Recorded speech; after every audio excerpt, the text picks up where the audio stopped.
welcome to another video of the Colombians Football Report, where we're going to be going over all of the games that happened on day 4 of the 2026 FIFA World Cup. Before we get into it, make sure to leave a like on the video and subscribe to the channel. 81% of my viewers are not subscribed, so make sure to subscribe so that I can continue to grow and improve as time goes on. So the first game today was Germany versus Curacao. And I think everyone was expecting Germany to get a huge win today against Curacao. And that is exactly what happened. They won 7-1, just like they did versus Brazil 12 years ago. They scored only 6 minutes into the game with a brilliant goal from Enmecha. However, after that goal, it was actually Curacao who scored next. In the 21st minute, Comenencia, he scored Curaçao's first ever World Cup goal in their first ever World Cup game. It was an absolute banger. It did take a deflection, but still, it was a great finish from him.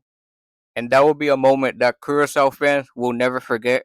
They are the smallest country to ever play at the World Cup, and their first goal came in their first ever game against the 4-time World Cup champions Germany.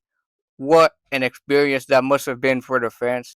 And that is what the World Cup is all about. It's about those moments that will never be forgotten by people from certain countries. And it is true that after that, Germany they did go on to score 6 goals and win 7-1. But despite that moment from however, now it's time to go back to talking about Germany.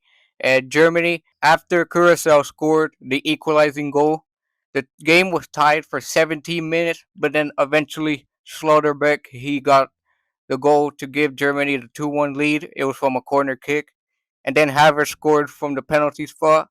And then the second half, it was just Germany just controlling the game. Musiala scored, then Brown scored. He played very well today. The future Bayern Munich left back, one to watch for the future. Undav scored off the bench, and then Havertz scored a brilliant chip at the end to give Germany a 7-1 win.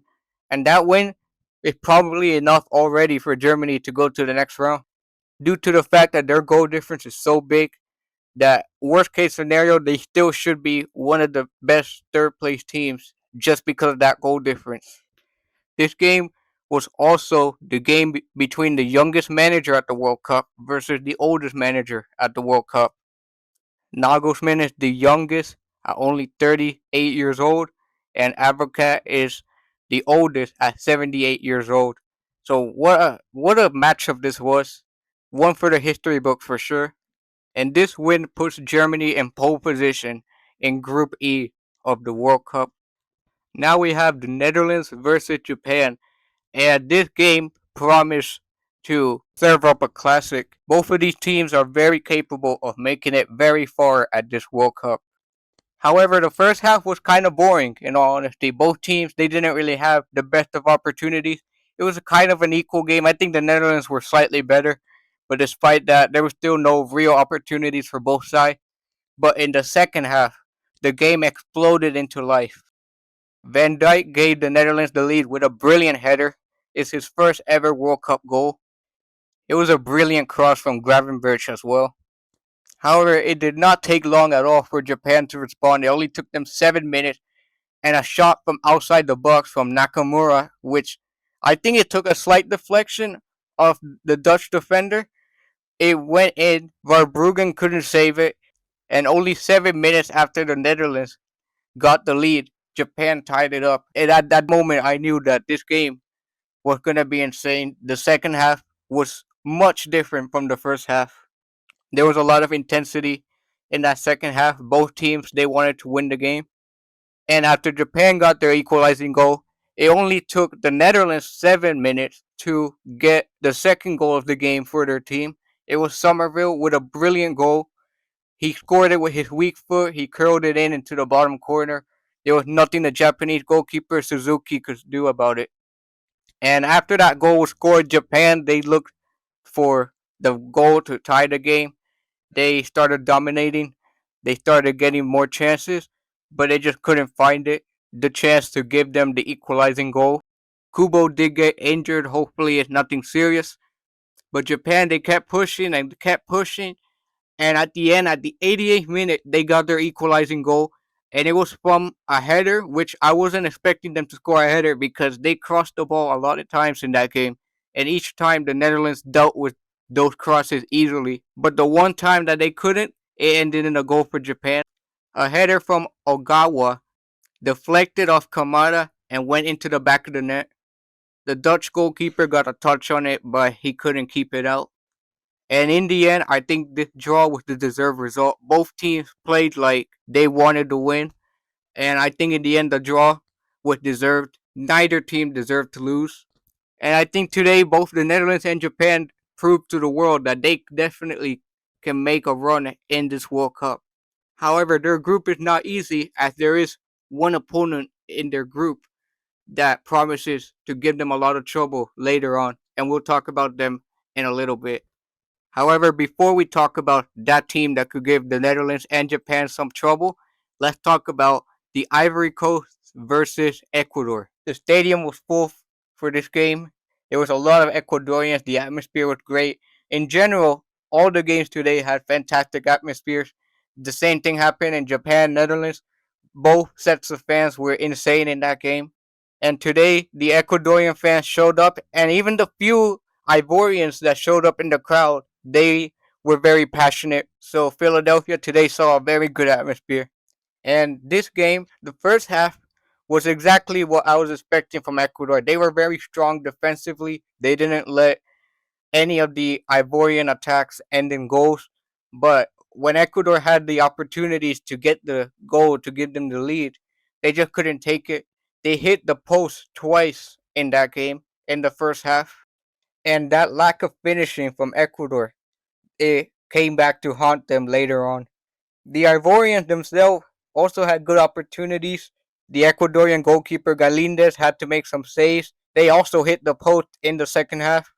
But right when the game looked like it was going to end in the first 0-0 draw of the World Cup, right at the end, the super sub for Ivory Coast, Amad Diallo, the player from Manchester United, he scored a brilliant goal, assisted by Singo, and that is a crucial 3 points for the Ivorians, who are looking to get out of the World Cup group for the first time in their history. And I think for sure they can do it. They have a fantastic team. Diomande today was on fire. This is the type of game that will get him a transfer to a big club, most likely Liverpool. The Ivorian defense was very solid as well. And despite the fact that Ecuador, for most of the game, they were defending quite well, in that last action, Amad Diallo had so much space and he just finished it off brilliantly. There was nothing Galindez could do about it. And like I mentioned earlier, it was Ecuador's lack of finishing that truly cost them in this game. If they just had a clinical striker or a winger who could finish off plays, Ecuador, they would at the very least gotten a draw in this game. But instead, they have lost. Thankfully for Ecuador, their next game is against Curacao, and I think there they will be able to score a lot of goals and boost up their goal difference, which will probably qualify them for the next round. But still, it is a bit concerning that they can't score against tougher opposition. And lastly, we have Sweden versus Tunisia, and Sweden is the team that I was talking about earlier. This is the team that could give both the Netherlands and Japan a lot of trouble in Group F of the World Cup. Ayadi gave Sweden the lead with a brilliant goal in the 7th minute. There was a huge mistake from the goalkeeper, but still, he had to pull off an amazing finish from outside the box. And he actually scored against the country of his father, so he didn't actually celebrate the goal. And after that goal from Sweden, Tunisia, they tried pushing for an equalizer, but Sweden, they were just the better team. They defended better. And when they went on the counterattack, Gyökeres put in a fantastic assist for Isak. And Isak, he had a fantastic finish to give Sweden the 2-0 lead. Again, I do think the goalkeeper should have done much better, but it was still a fantastic strike from Isak. However, just before the break, Tunisia got a goal to bring them back into the game. Rekic with a fantastic header from a fantastic cross from Hannibal. And at halftime, it looked like Tunisia could actually give Sweden some trouble. But in the end, Tunisia's greatest enemy today were themselves because they gave away a third goal, a huge mistake from the captain. Shaqiri let Gyökeres get the ball into space and he scored an easy goal. And you could say that the first three goals that Sweden scored were all mistakes from Tunisia. The first two, the goalkeeper should have done much better. And for the third one, the captain lost the ball high up the field for Sweden. And it ended in a goal for Gyökeres. He did his iconic celebration. And from then moment on, it looked like Tunisia had already lost this game. Then in the 84th minute, the substitute Swanberg, who was there for only a couple of seconds, he immediately scored with his first touch of the game. Originally, it was given as offside, but after a VAR check, the goal stood, and it was probably the right decision, as Isaac did get a touch on it, which meant that Swanberg's original offside did not count. And to finish things off, Ayari scored another banger, his second goal of the game, his second goal from outside the box today. And again, I think the goalkeeper could have done better, but still, it was a fantastic strike. And Sweden won 5-1. It looks like they have peaked at the right time with Graham Potter at the wheel. And this team could seriously give some trouble to Japan and the Netherlands. Now, all of a sudden, Group F is looking very tight, very entertaining, and anything could happen in this group. But I think so far, the Tunisian goalkeeper Chamak had probably the worst performance of the World Cup. He could have done a lot better on a lot of those goals, and even here at FOTBob, he got a 2.7 rating. The only player I can think of who had a performance just as bad as this one was Sihole for South Africa on match day one of Group A versus Mexico. But yeah, besides that, this was a terrible performance from the Tunisian goalkeeper. So that will do it with the recap of day four of the 2026 FIFA World Cup. Like I said earlier, make sure you like the video, make sure you subscribe to the channel so you don't miss any future content. And I don't have anything else to say. Have a good night, everyone.